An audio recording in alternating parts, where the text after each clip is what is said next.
انت عارف انا خسران في موضوع التحويل الفلوس ده حوالي 20,000 روبل.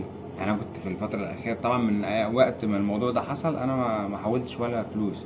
اول مرة كنت احول فلوس، انا عارف ان الموضوع فيه صعوبات وفيه حوارات نصب كتير وكده الكلام، كل الكلام ده. فانا جيت احول، فرق السعر، يعني مثلا لو كان جالي بنفس المبلغ اللي هو المصري جالي من مصر، كان هيبقى فيه فرق 20,000 روبل. يعني انا خسرت 20,000 روبل في حوار التحويل. وخصوصا كمان النقطة التانية ان هو بسعر جوجل بيكون حاجة موجود، والسعر اللي بيحولوا الناس عليه حاجة تانية خالص. وده اللي جايين نتكلم فيه النهاردة. يلا بينا. لكن قبل ما نبدأ متنساش تدوس لايك وتشترك في القناة. يلا بينا. خلينا نقسم الموضوع واحدة واحدة ونتكلم بالتفاصيل في كل حتة. رقم واحد، ان عندك هنا بموجب الدجافور، العقد اللي انت بتوقعه مع الجامعة، تقريبا اغلب الجامعات بيكون فيها زيادة سنوية. فاهم؟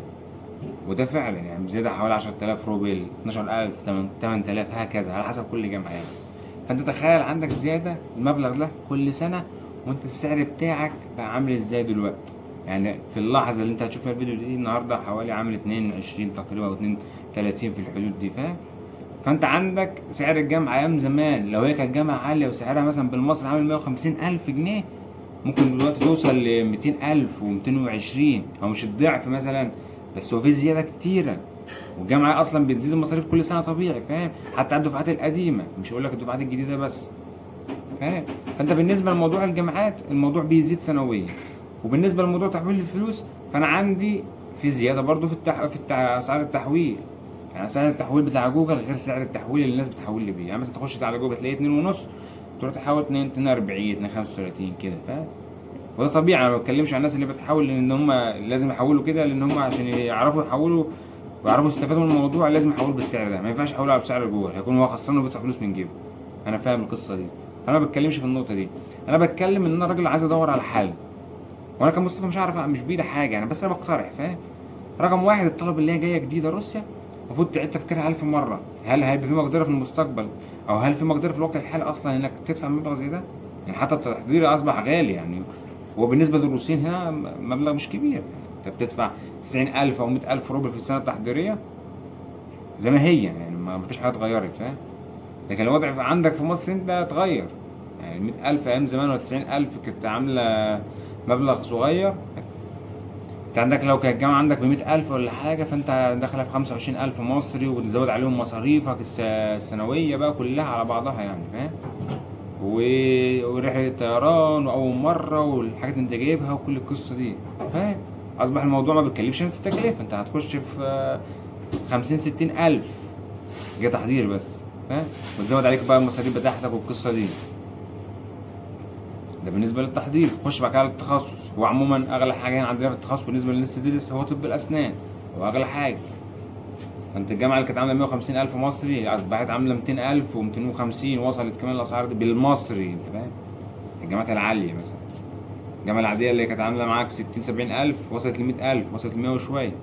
هل هيبقى في مقدرة؟ بالفعل خلي بالك عشان تعرف أول الناس، عشان الأمور تكون واضحة، في ناس من بداية الموضوع ده خدوا بعضهم وحولوا راحوا فين، على كازاخستان. فاهم؟ خافوا من حوار الاعتمادات وخافوا من مش عارف من الوضع وكده، فناس خدت بعضها، ناس كتير حولت. في نقطة تانية بقى، يعني في ناس بيبقى مجموعها فرق على 2% و1% عايزين يرجعوا مصر.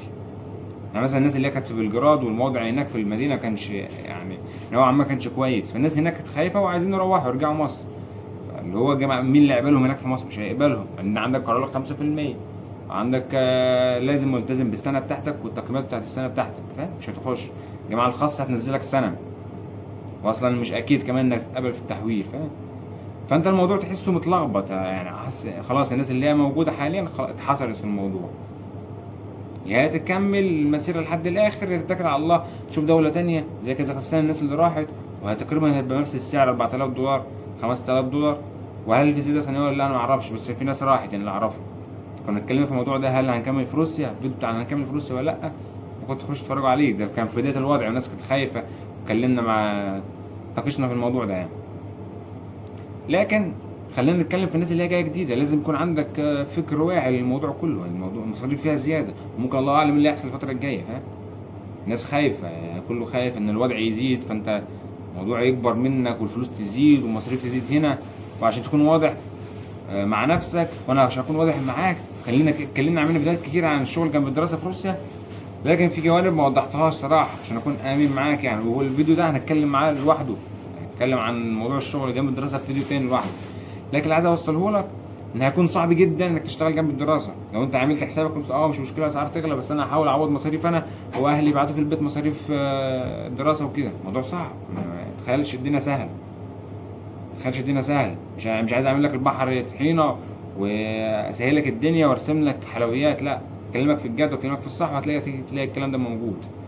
تيجي هنا على ارض الواقع هتلاقي الدنيا صعبه. معكش لغه، لو انت راجل معكش لغه، حتى لو انت راجل معاك لغه، انت راجل بتدرس طب او هندسه، عندك العمل كتير، عندك المحاضرات كتير، وعندك المذاكره كتير.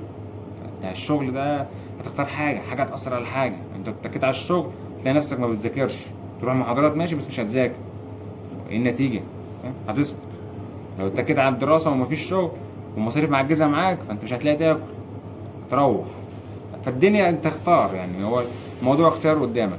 الحاجه الثانيه اللي انا اتكلم فيها، فانا قلت اول حاجه ان الناس تفكر دلوقتي يعني الموضوع جد، يعني هل هتقدروا وبعد كده تكملوا ولا مش هتقدروا. الحاجه الثانيه ان انا نفسي في موضوع التحويل ده يكون في مساعده من الجاليه المصريه كلها هنا موجوده، يكون لنا راي واحد ان احنا نحاول مثلا يعملوا كارت مير. كارت مير اللي هو شغال حاليا في روسيا عشان الحوار العقوبات على روسيا ده، فعلوا كارت مير. فلو كارت مير ده اتفعل في مصر، دي تبقى خطوه ايجابيه لينا، لكل الجاليه المصريه الموجوده في روسيا وطلاب الناس اللي بتشتغل. تبقى خطوه كويسه. ليه؟ انك مش هتحتاج بقى تحويل لسعر جوجل ومش سعر جوجل وفي فلوس زياده وحملات نصب والقصه دي.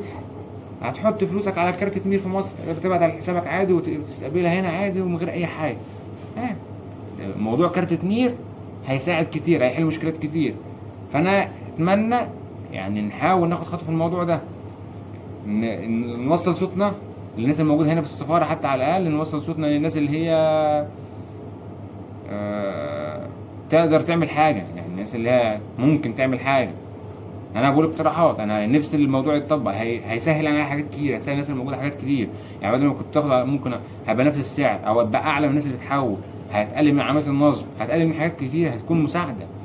مش تحتار اهلك هناك في مصر، مش هيحتاروا كل شويه يروحوا كده ويروحوا كده عشان يحولوا فلوس وكده، فاهم؟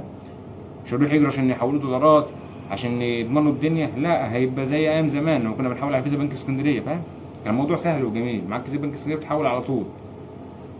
فانا اتمنى، انا قلت حل من اتنين اقتراحين، الناس اللي جايه جديد تفكر يا اخوانا في الموضوع جديا، الموضوع ليس سهل بالمره. وهو حل التاني، اقتراح التاني، ان احنا نحاول نجري نقدم حل في موضوع التحويل الفلوس ده، او يكون حتى بدل موضوع كارت ميل لو ما اشتغلش او ما اتفعلش، يكون حد من الناس المسؤولين في الجاليه او السفاره يشوفوا حل الموضوع ده، يعني يحاولوا يمسكوا الموضوع ده بحيث ان محدش يتنصب عليه. شفنا ناس كتير بتنصب عليها وفلوس جامعات، يعني الناس بتتعب في الفلوس دي والفلوس دي بتروح حضر. فبس ده كنت طالع اتكلم في النقطتين دول والاقتراحين دولت. فانا اتمنى يكون صوتنا يوصل لاي حته يعني، ونحاول نعمل بالكلام ده. بندور على النفع لينا كلنا، الجاليه المصريه كلها الموجوده. هو الوضع الحالي مش مفيد لاي حد، مفيد لحد واحد بس، الناس اللي هي بتشتغل في روسيا، فاهم؟ فكل ما الدنيا تنزل فهو يعرف يبعت فلوس اكتر لمصر. بس هي في كل الاحوال القيمه في مصر برضو مش هي يعني، فاهم؟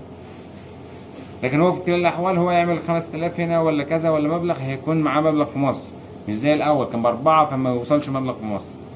فانا اتمنى ان احنا نعمل حاجه من الحاجات دي، واتمنى ان صوتي يوصل، يعني نساعد الناس ونساعد نفسنا. المساعده تعم على الكل، مش هتعم عليا انا لوحدي. فبس ده كان فيديو النهارده، واتمنى ان شاء الله ان هو يعمل حاجه ويكون سبب ان يحصل حاجه يعني، هيكون نتجمع كلنا على صوت واحد لحد ما نعمل اي حاجه نحل الموضوع ده، لان فعلا الموضوع ازمه كبيره لكل الناس اللي موجوده هنا. الجاليه المصريه كلها بتعاني، الطلاب اللي موجوده هنا كلها في روسيا بتعاني حرفيا. بس نشوفكم في فيديو جديد، والسلام عليكم ورحمه الله وبركاته.